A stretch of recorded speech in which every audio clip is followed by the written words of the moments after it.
Okay, I think we're going to go ahead and get started. My name is Tim McKee. I'm the CEO of the Olathe Chamber of Commerce, and I'd like to thank you for joining us today. Like many of you, we are working remotely, and many of us from home. I'm actually here in the office, but working alone.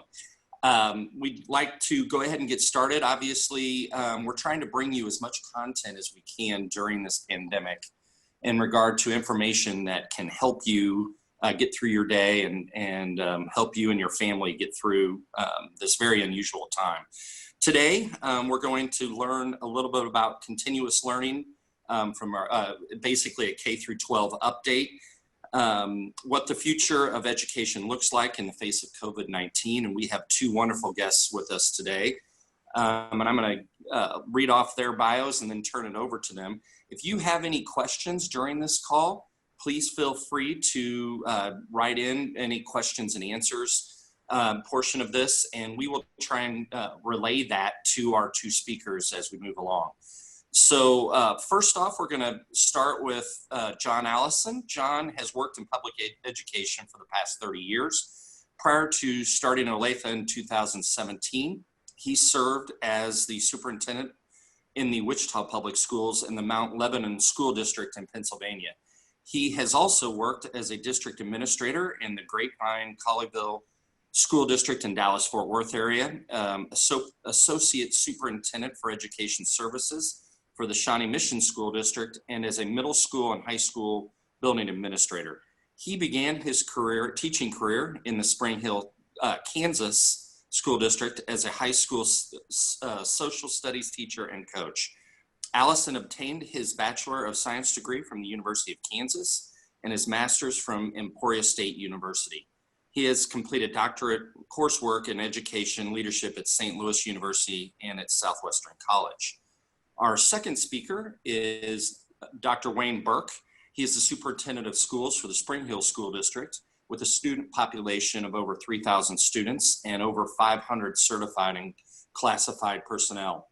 On July 1st, 2015, Dr. Wayne Burke officially stepped into the position of superintendent. Beginning in 1997, Burke was the assistant high school principal and activities director for the Spring Hill High School for 4 years and principal for another 5 years. Leaving the Spring Hill School District in 2006, he served as the assistant superintendent for human resources in the Derby School District in Derby, Kansas for 3 years. He returned to the Spring Hill School District in 2009 to serve as assistant superintendent before being named the superintendent-elect in 2014. Burke has his doctorate of education from the University of Kansas, a master's degree in education administration from Emporia State University, and a bachelor's degree in business education from Kansas State University. So I am going to now turn this over to John, and John's going to start our presentation. And as I said, if you have questions, please feel free to type them in and we'll try and answer them at the end. This will be recorded, so if there's anything you'd like to look back on, please click on our pandemic page, and we would have this up in a couple of days. So with that, I'm going to turn it over to John. John? Thank you, Tim, for having us and allowing us to have a conversation today. Our goal really today is to talk about the impact that the pandemic has had on education. And we know anything that impacts education impacts our community as a whole and our business community as well. So just to talk a little bit about the challenges and our progress through the pandemic, and then as best we can to look into the crystal ball and see what education might look like moving forward in the fall. So basically, we're like a lot of you. We had a little bit of an idea of what was coming, but we had no idea of the actual impact. On Wednesday, the 11th of March, Johnson County Supes had a meeting. We visit monthly, and we had some concerns about what was coming and what it might look like. On the 13th, Friday the 13th, we met with the Johnson County Emergency Task Force and started having discussions about if kids started coming back after spring break, what it would look like for our county. And we were having some discussions about, considering asking for an extension of spring break for a week or two. And then March 17th, school buildings were ordered to be closed. And that's a twofold, because earlier that day, Johnson County closed for a couple of weeks. And then later that day, the governor basically shut down schools for the rest of the year. So that was kind of a little bit of a surprise for us. Not too long after that, we were directed by the Kansas State Department of Ed to, they had a continuing learning task force, and that we were to continue to educate kids through the state of Kansas. And those plans, were continuous learning plans, were due to the state of Kansas by March 30th. So we were given a little bit of a time to turn this around and get it back to the state. One thing that should be noted, that a lot of us, when this all started, we were in the middle of spring break. And so to try to bring back some of our staff that some people had traveled, some people had not, was a lot tougher than it was to just say, hey, we now have these directives and moving forward. So the 30th is when those plans are due. The team that the commissioner put together were past Kansas Teachers of the Year to develop guidance for school districts, and they did an incredible job. They literally worked round the clock for 72 hours to give us a framework. And one of the components that I'm not sure as school districts we communicated as clearly as we should have was around the expectations on student engagement during the continuous learning plan. And looking at best practice and research, these were the guidelines that school districts were given, with the idea that this is what we should target in our CLPs. I think there was a thought that online or virtual learning should encompass the entire traditional school day. And that's not the directive or the guidance we were provided. And if you look across the country where school districts attempted to do that, it did not work well. Students and families began to leave the virtual programs at a fairly quick rate after they tried to do this. As we all know, living in the Zoom world for our businesses now, trying to sit in front of a screen for 6 or 8 hours, it's not easy to keep folks engaged and to be able to get a lot accomplished. So these were the guidelines we were given to establish as we developed our plans. So basically, anytime you're thrown something very quickly, there is a scramble to do the best that you can. In speaking with John, neither one of us had a lot of teachers that had a lot of experience with distance learning. And teachers know how to teach, but all of a sudden, the expectation of being on a camera, classroom behavior, students that were online at the same time, there's a lot more than just standing up there and teaching.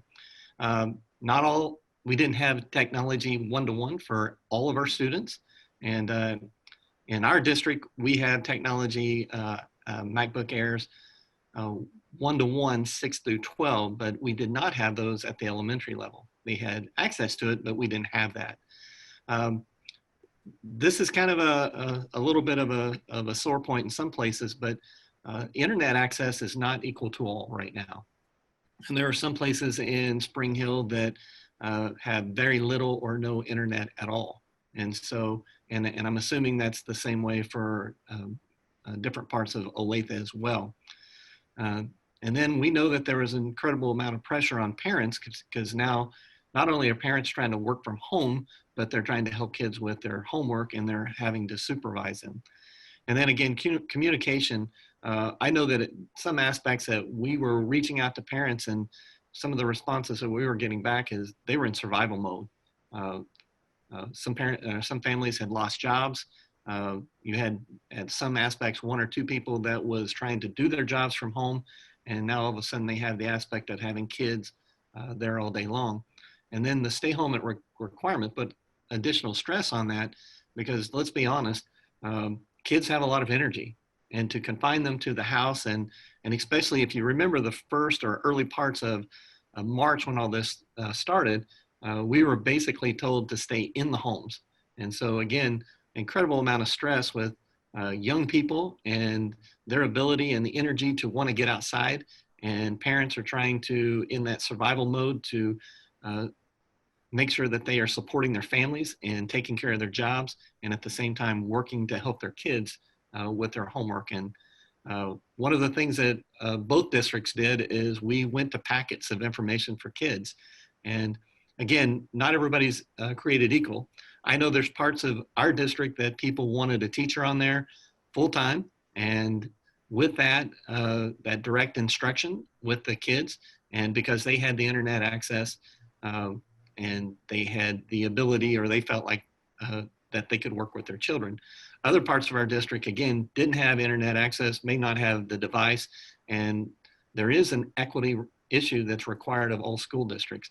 And so we lean more on the packets than we tried to do the direct instruction. Just a couple points. When we talk about the internet access, we were surprised by the number of teachers that didn't have internet access at home. And interestingly enough, it was a lot of our younger teachers who live off of their smartphones and didn't have the type of internet access they'd need to engage online. So trying to work around those issues.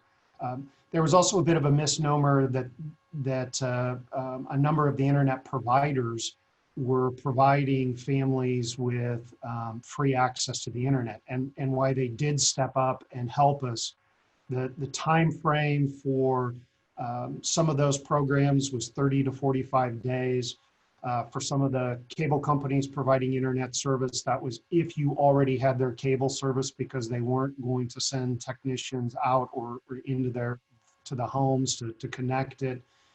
So in Olathe, we estimate that we had somewhere between 3,000 and 4,000 students that didn't have access to the internet. And that's about the number of packets we were producing every week. On top of that, even those that did have internet access, we know that there were families that had issues that had multiple kids. Because if mom or dad are trying to work from home using their internet access, and now you've got a couple students trying, that the stress that put on that pipeline created issues. So trying to find that right balance of what can we do for those that didn't have access? How do we move education forward? We know that there was absolutely nothing we could do that could replace what students would receive in the classroom, but creating that balance, trying to take into consideration the stress that was on families as well. And we've heard from the gamut of our constituents, those that felt it wasn't enough, it wasn't rigorous enough, to those that felt it was just right, or some that were overwhelmed by what we were producing for our students. So it's kind of the story of Goldilocks and the Three Bears when you think about it. And that's, we know that that'll be the case as we look to the future as well. So the big question that we get asked on a regular basis is, when school returns, what's it going to look like? And I think the response we're having to give, which nobody's happy with, is we don't have tomorrow's answers today, as much as we would like to. We're all hoping that there'll be a return to school in the fall. It'll be a normal return, and that with some guidelines in place that we'll be able to resume our traditional school. We don't know what that's going to look like, what restrictions or expectations will be placed on us. So if you just look at the CDC guidelines, what the state has provided so far, as well as what we have from the county, and those will continue to change. So when you think about the CDC guidelines, taking temperatures, social distancing, everyone wearing masks, that's really the focus for now. By the time we get closer to August, they will be updating and changing those. And we'll talk about some of the challenges all of these guidelines create for schools as we move forward. Just like you all, the landscape for us literally changes about every 48 hours. Wayne and I were talking, and we can't find more than about a 3-day period where, at least through one of these levels, we didn't have a change directed toward schools. And as we were planning and looking forward to the future, we know that that's probably going to be the new norm. Constant change, we're going to have to pivot and deal with that as it comes our way. I'm going to go back for a second, reiterate something that John was talking about.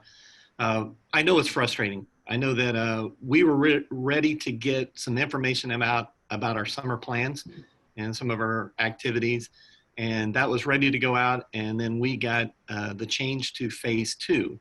Well, with that change to phase 2, that changed some of our plans. Even though we were doing something outdoors, you're still only allowed to have so many people in a certain space and working together with the adults. And so something that was ready to go out and to be sent turned around and went right back to us. There's a lot of challenges. One of the things is social distancing. I'm sorry, I'm going to take one step further. The CDC guidelines that came out, I think, really have some people concerned. And I'm going to tell you, I'm concerned as well. One thing that we need to remember, there are still school districts across the United States that are planning to open for this year, and they run their schools through the middle of June. So I think a lot of those plans were directed at those school districts right now. But I'm telling you, when I'm looking at it, I'm not sure how I'm going to put a mask on a 3-year-old and to keep a mask on kids all day long. When we look at transportation, a 77 passenger bus, if we're required to do social distancing on that, I can only get 13 kids on that. And so again, right now, everybody would like to have the answers we open on August 12th, and everybody would like to have the answer about exactly what we're doing on August 12th. We just finished school yesterday, and we were concentrating on getting our school year finished, and we were concentrating on meeting the needs of our kids now. We're still having kids pick up some items that were still at the schools. Teachers are finishing up their year, and that is our focus right now. August 12th is still a ways away. Does not mean that we're not planning. We are planning, but I can't tell you exactly what's going to happen August 12th because I know that the guidelines that are there now are probably going to change. I'm just like all of you. I'm very hopeful that by the phases, we will be completely out of the phases sometime in June, and that whatever normal looks like, we're able to go back to normal. I know that transportation is an issue for us already to try to find enough bus drivers. And I don't think that's just a Spring Hill or even a Johnson County issue. I think that's across the state trying to find enough drivers. And if all of a sudden we have these requirements of social distancing, it's really going to be hard for us to educate in that environment. Having the proper equipment, and again, as I talked about masks and some other things like that, there's got to be a certain idea of common sense. And with that, we want our people to protect themselves. We want students to be protected. But at the same time, again, going back to those masks, I think that's going to be really hard to do all day long. I know that one of the other things that was put on the CDC was no recess. I think it'd be incredibly hard for kids to be in school all day long and not be able to get outside and stretch their legs and to move around a little bit. We're going to adjust, and John used the word earlier, pivot, with the changes that keep coming our way. But as of now, just like we did in the fall, we're planning for the best case scenario, and then we have contingency. Employment contracts, I know that there's some teachers that may be concerned about coming back, and we're going to work with them. There's also emergency FMLA that was put in to help staff who have concerns or health issues and may not be able to come back into the buildings. And so our human resources departments are working with them as well.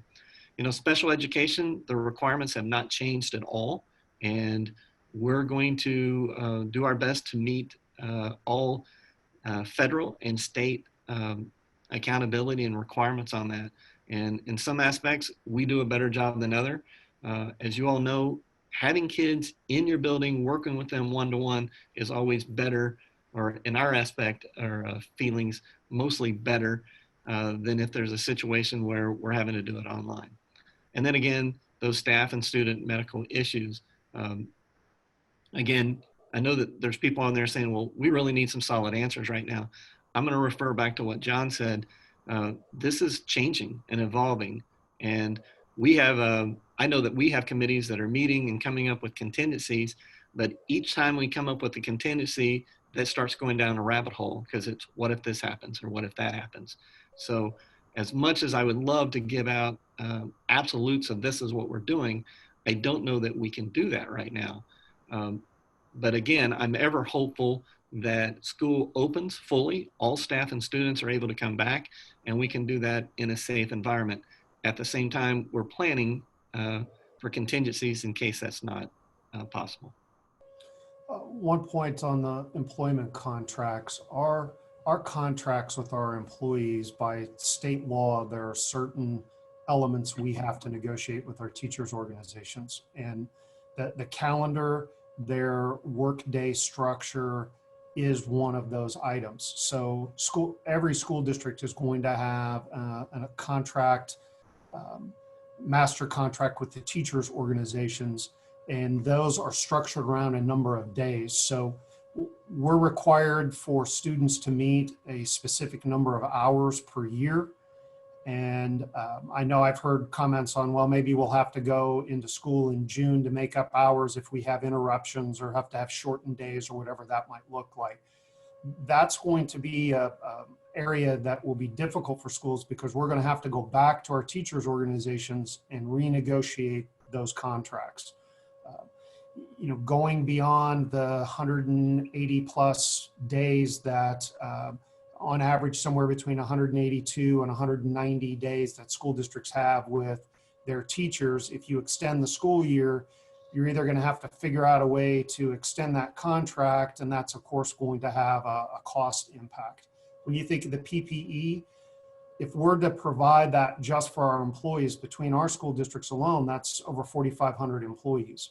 Now you've got almost 35,000 students that you're taking into consideration. So just the scale, and multiply that across the Johnson County area. When you think of Gardner, DeSoto, Shawnee Mission, and Blue Valley, that's a major undertaking for all the school districts. And like your businesses, doing all this will be probably part of our requirement moving forward, but at the same time, the cost of that is going to have to come from someplace, and that's going to put a difficult strain on our budgets. And we know that the state budget is under incredible strain, so we're not anticipating any assistance from the state level at this point in time. So as Wayne had talked about. Some of those, we've got some other challenges as we're contemplating what a hybrid schedule might look like. So if there is social distancing requirements, that impacts our transportation. We could not transport the number of kids or even come close that we do on a daily basis now. We're not going to be able to add buses or drivers. So using the resources we currently have, looking at staggered schedules, looking at, say, students attend Monday and Wednesday or Tuesday, Thursday, even looking at an AM, PM shift in schools might be something we would consider. And we know that has an impact on our families and our business community because of the need for supervision of those students. When we think of the CDC guidelines, just working with our high school principals, so you're talking anywhere from 1,500 to almost 2,000 students in Olathe high schools, using a dozen entrances into the building, trying to take everybody's temperature would take us close to 30 to 45 minutes every morning. So, and trying to keep folks socially distanced. When we get into our classrooms, there's only so much room you can spread students out. So again, having to look at what those options might look like. What are you going to do with classes that potentially could be high risk, or at least under the current guidelines? When you think of PE, weight rooms, two that folks forget about are choir and band. You're really projecting droplets in those two courses. So can those occur, and what's that look like? The other piece is we have our requirements for funding, the number of hours and regulations that we have. Right now, the current law doesn't allow, it doesn't look at virtual learning and in-school learning in the same ways. And there's a whole different set of requirements around the virtual learning. So needing some waivers and opportunities for us to be able to adjust and look at those opportunities. We're having to plan for what it might look like in the fall, but also realistic that the conversation around potential wave 2 and wave 3 and how that might impact schools. And we could be well into the school year again and have some type of stoppage or staggering or new requirements put in place, and trying to really project what is unknown and think about how all that would play out with schools. Something as simple as lunch becomes an issue if you can't have students in a cafeteria. And the suggestion is, well, just have them eat in their classrooms. So that extends the period of time in which students being able to pick up, grab and go lunches, going to the classrooms. All of our contracts provide a duty-free lunch period for our teachers. So if the students are in the classrooms, the teachers don't get that. And that goes back to that employment contract. So these are all factors I know many of you are dealing with, but so are we. The technology is another key piece.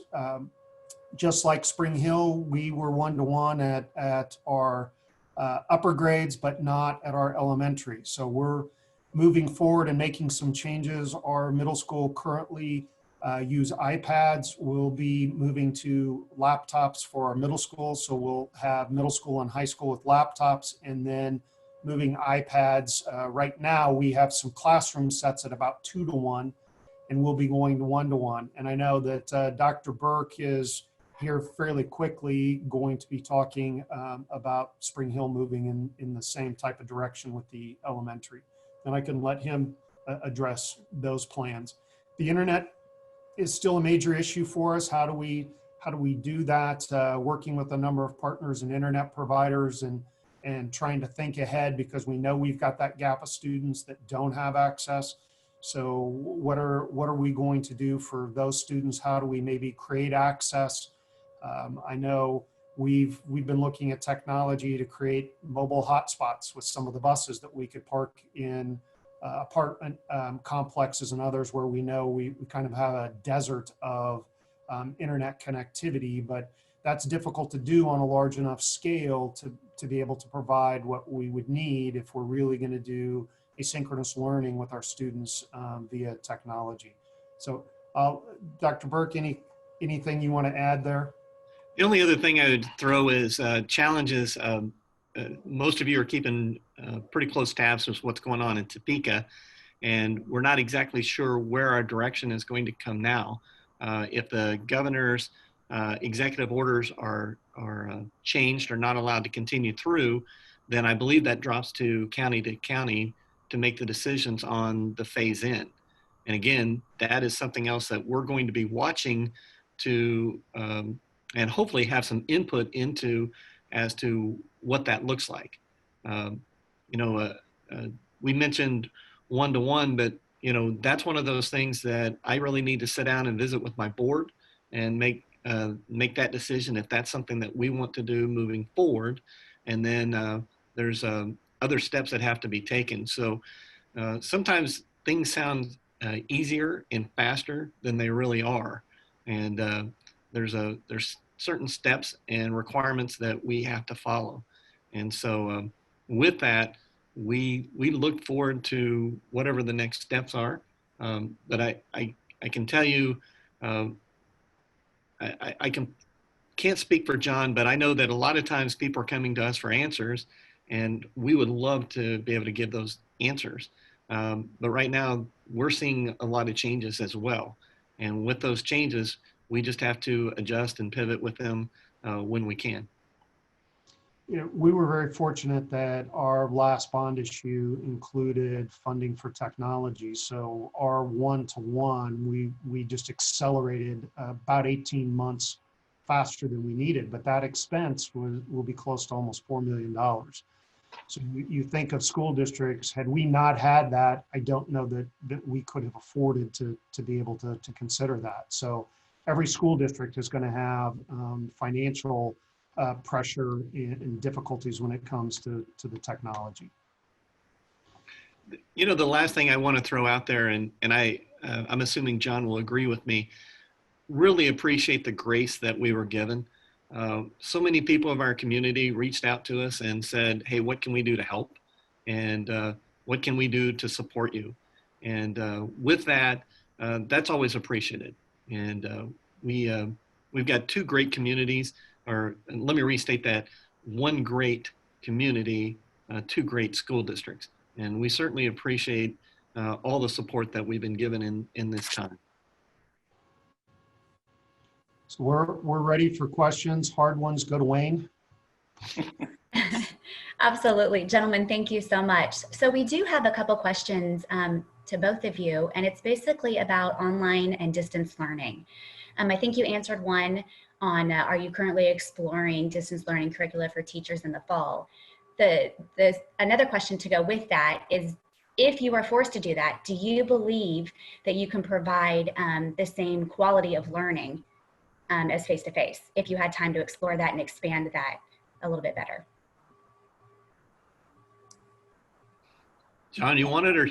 Yeah, I'll jump in and you can add. Yes, we're exploring various options, trying to find something that will work for all of our students, of course, is the challenge, as well as the training curve we would have for our teachers to implement a new platform and make sure that they're comfortable. So we're looking at a number of options, as I know Spring Hill and the rest of the school districts in Johnson County are doing on what might be the best fit. Can we look at something that virtually is comparable to the education they get in the classroom? No, we can't.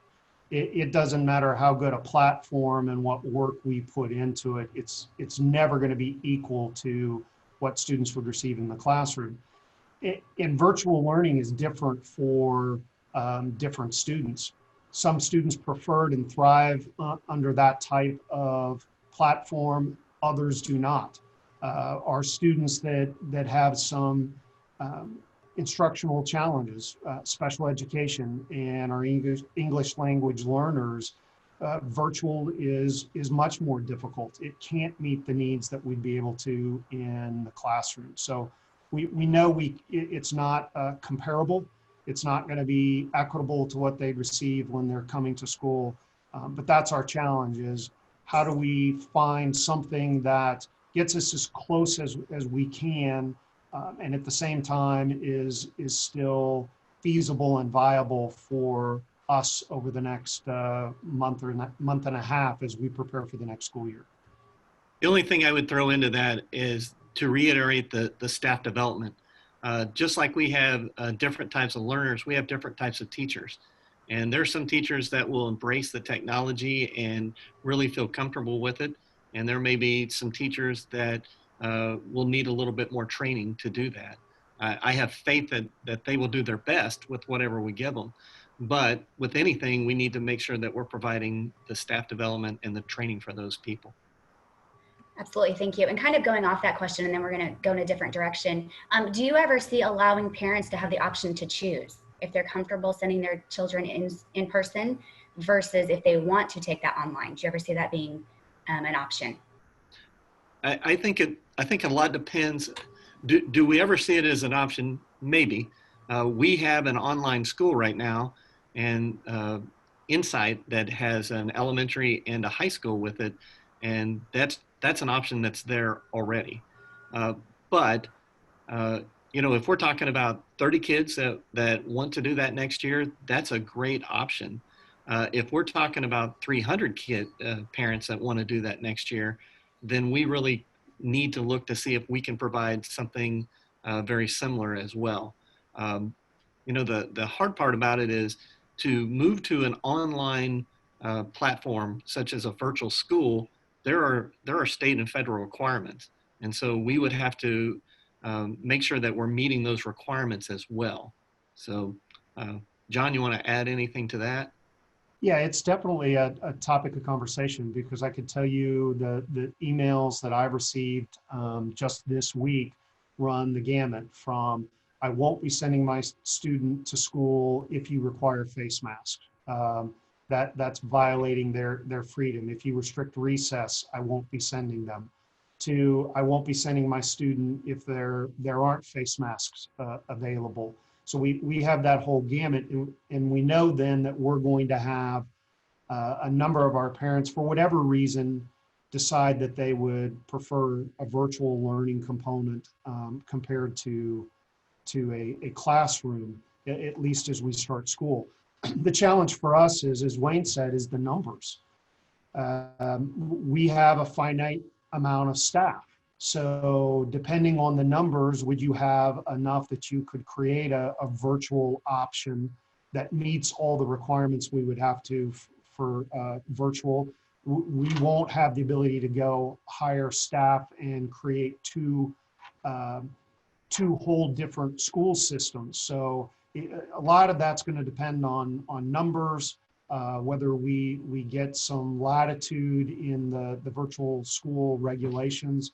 But I think we're going to get that question a lot more. It's probably something that as school districts will be asking parents later in the summer, I would say toward the end of June, kind of where they might be in that decision to help us potentially plan. But it's going to create a stress on the school systems that we're just not set up to deal with in two separate ways on education, depending on scale.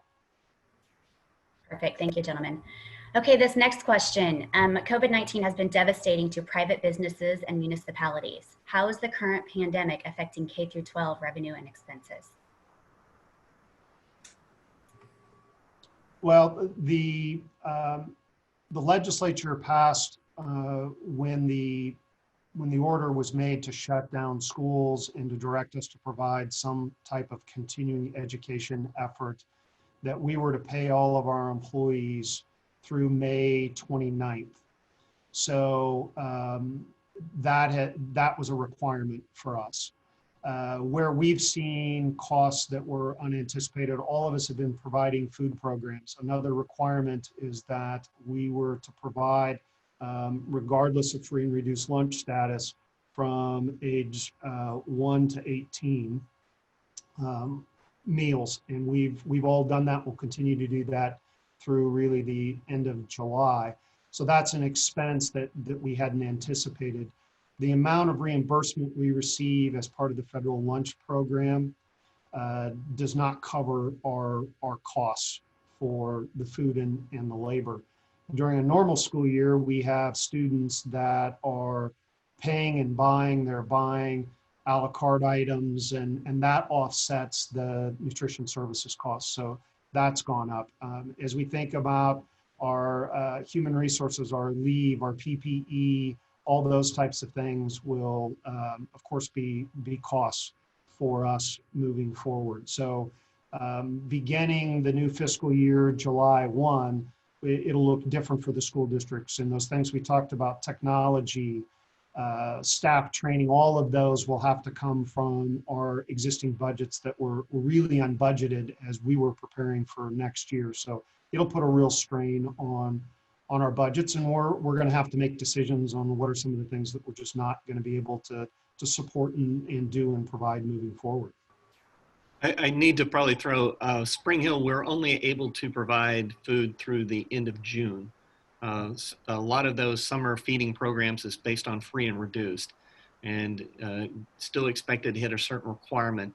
And if you can't meet that requirement, the adjustment for us was given that we were able to do it, but through the end of June. So a little bit different than what Olathe is able to do. We're about 28% free and reduced lunch. So we run and qualify for food programs throughout the summer. The other thing that I can tell you that we are preparing in case there are budget cuts for next year. I think that everything that we've heard will finish this year fine, but with the understanding that there's been revenue shortfalls, I think any district in the state is looking at possibly experiencing budget cuts. Okay, perfect. And this kind of piggybacks on that question. Were school districts eligible for and able to take advantage of any of the federal stimulus money? We were able to get some CARES money that was based on our Title I funding. But again, a lot of the Title I funding is based on free and reduced. So the higher percentage of free and reduced, the higher amount of funding that you get. So we'll get some, but we're just like John said earlier, it's not going to cover our cost. We'd love to be able to break even. If we could break even through all this, we'd be very happy.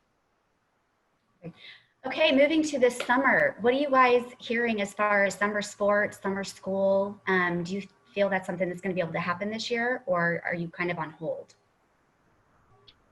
Well, we have I'll jump in and let John, we have an extended school year that will actually start next week, but our extended school year will be done virtually, whereas we brought kids in the past, but we're still under the close down, so we can't bring those kids in. We're hoping, I think I alluded to this earlier, we're going to do some workouts in the summer with our coaches and our staff, our students. And again, that will be without equipment, but doing some running and some getting some conditioning and getting ready. And again, that depends on those targets that were given by the state. We're certainly hoping that we're up and running. I want to be careful how I say this, so I don't want to sound critical, but in some aspects, we're hearing about summer baseball and soccer and some of those things that are going to be fully up and running. And then yet there's still some guidelines and some requirements on the school districts that are more limiting. And so we're hoping that there'll be some type of parity that if those summer programs are allowed to go on, that the high school and middle school programs will be able to go on as well. Yeah, we're going to be very similar. We have an online, and that's what our high school credit recovery program has been for a number of years. So that's not going to change, and that'll start the first part of June. We've put a moratorium on any face-to-face or summer programs until July 1. So we typically run during June a face-to-face literacy and math camp for about 500 elementary students that are selected based on their needs to attend, as well as our extended school year program for special education. So special education is going virtual. We're not going to do our elementary program this year, but we're looking at how do we help those students when school resumes in the fall, and we will be able to do some after school small group reading instruction, some Saturday morning camps, those types of things to try to close that gap. Another piece, going back to that employment contract component, our summer programs, our staff volunteers to take on those responsibilities. Of course, they're getting paid, but it's not something we can compel staff to do. So that was part of our decision, as we kept hearing from staff that they were apprehensive with the unknowns.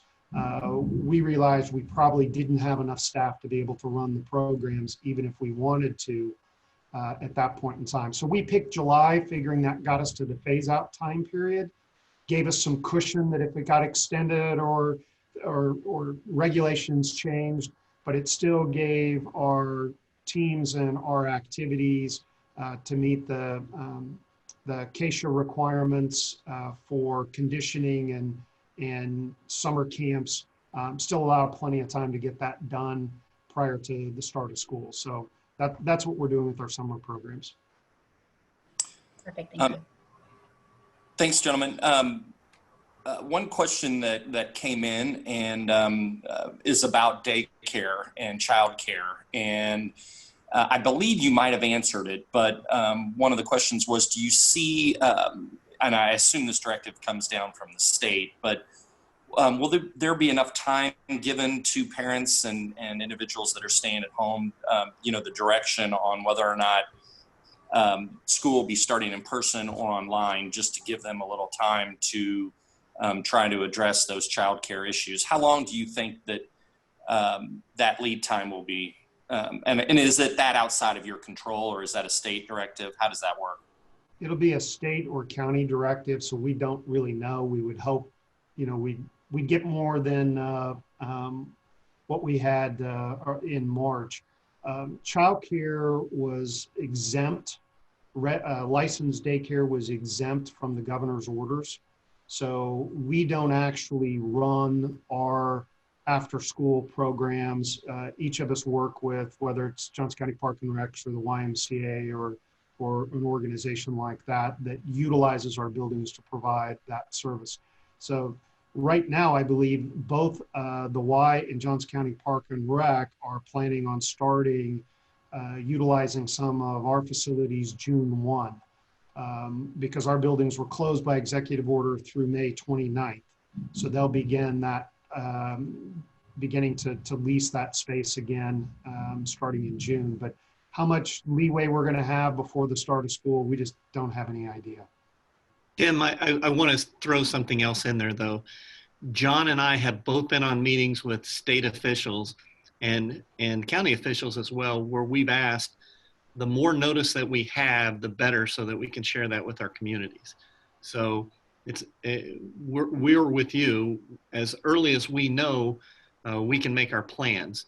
And so our plan is, as soon as we know anything that's set in stone, we will make sure that we share that with our communities. Absolutely. Perfect. Thank you. Okay, we've got just a few more questions.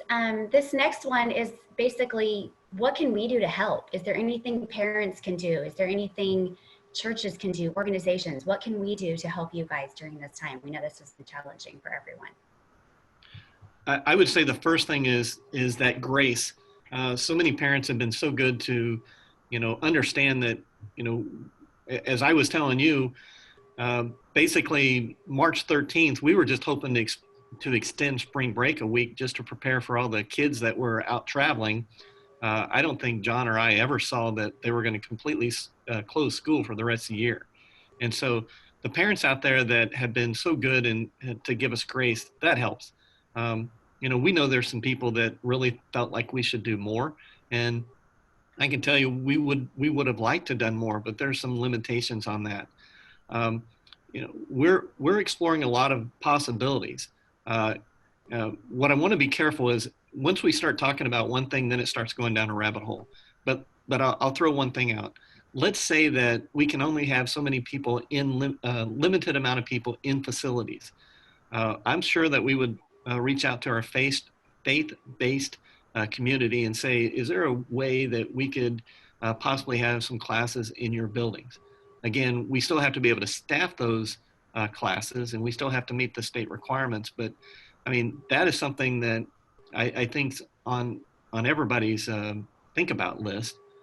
Again, don't know how legitimate that is, but the other thing is, I am very appreciative of the community reaching out and feeding our kids. And when I say that is, we're providing breakfast and lunch for our kids so many days a week, but somebody else is helping feed those kids in the evenings. Somebody else is helping feed those kids on the weekends. And I certainly appreciate that they're reaching out and doing something that I'm not even sure what all groups are doing that. But I know Spring Hill and Olathe has community groups that really stepped out. So that's one thing I would say is, if we can continue to work to feed our kids, that's an incredible help. I would echo that and just say, continue to do what you've been doing. We've had such incredible and always do outpouring from our community. Each of our schools has at least one faith-based and business partner, and they've been incredible in supporting our students.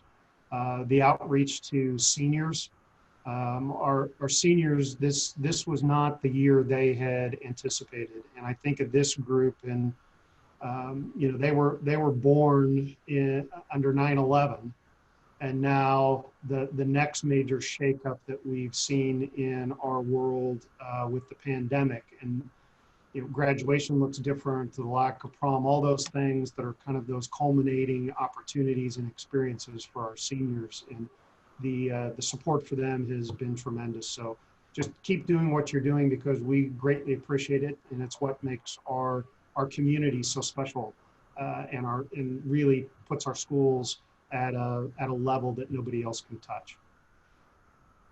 Agreed. Perfect. Tim, so real quick, let me address, we do have a lot of questions that we were not able to get to today. One thing I can guarantee is we will get this list to both John Allison and Wayne Burke, so they know the questions that you guys are answering. And if we get answers to those, we will also post those on our website. I understand you guys are very busy, so I don't want to say, hey, we're going to shove these at you and have you answer all of them, because there are quite a few. But we will, at the very least, provide these questions to them. So if we did not answer your question, please know that this will be provided to them. And Tim, I think you had one follow-up question, and then we were going to wrap it up. Is that correct? Yes, yeah. And both of you can address this question, but obviously there's a lot of stress, not only for parents, but kids were trying to study at home. Are there any things that are going to be addressed in regard to mental health moving forward? And I know you've stated that in the past that there's a lot of issues when kids are in school, but now that they're trying to learn from home, it's even tougher. Can you address that issue, and what are you going to do to try and provide some help in regard to mental health? Well, from Olathe's perspective, part of our CLP also included social emotional learning and some supports. We've had our counselors available, and an opportunity for both parents and students to be able to contact them. And we know we're going to have issues when we start in the fall. So already looking at putting supports and resources in place. Our board has been very supportive, as a new part of the strategic plan was around behavior, social, emotional learning. So we've built in some additional supports as not only part of the strategic plan, but it's perfectly timed to add those positions as we start school in the fall, which we know will be able to help our students and our staff. We have an EPA set up for our staff that they're able to contact and get some professional help if they need it. So we know that the issues will be there in the fall, and we're going to do our best to try to meet the needs of our students when they come back to us. I don't really have much more to add than what John just said. We're doing the same thing. We did ask our teachers to reach out to our students directly to check on them. I know that some of that also included reaching out to parents, because we know that there's a lot of stress to working at home and helping your children educate. And so we've asked our counselors to do the same thing, and employees as well. We have a program that we made available to our employees, but this is a tough time for all of us. And I think that's one of the things that we really need to do, is just continue to reach out to each other and make sure that education is important, and that is a priority. But just like John said, in our strategic plan as well, the social emotional aspect of education is just as important to my board. And we want to make sure that we're doing everything we can to take care of our kids and our staff. Well, gentlemen, I just want to say thank you. This is very unusual times that we are in, and I think everyone's under a lot of stress, and we're all trying to do the best we can. And I know both school districts have done a wonderful job in regard to trying to keep this thing going. And so you both are very good friends to the Olathe Chamber of Commerce. I know you serve on a number of our boards, our Economic Development Council board and our Chamber board, and we have a very close relationship with both school districts, and we really appreciate all that you do. As Susie stated, we have video tape this call, and we will be posting it, and hopefully we'll be able to answer the questions that we got quite a few. I think we got through a good amount of them, maybe a little more than half, but Gentlemen, I just want to say thank you very, very much for being on this call, and we look forward to continuing to have this dialogue and doing all that we can to help one another. Is there anything else, gentlemen, that you'd like to state before we wrap up? I just want to tell John, I appreciate, he did most of the work on the PowerPoint. I really appreciate that. But my favorite point is this last slide where the questions are to me. So, Right. John, thank you for that. I appreciate that. My pleasure. Just trying to help you out. Well, gentlemen, thank you very, very much, and have a wonderful day, and we will talk soon. Thank you. Thank you for having us. Yeah, thanks. Thank you. Have a great day. Wonderful. Bye.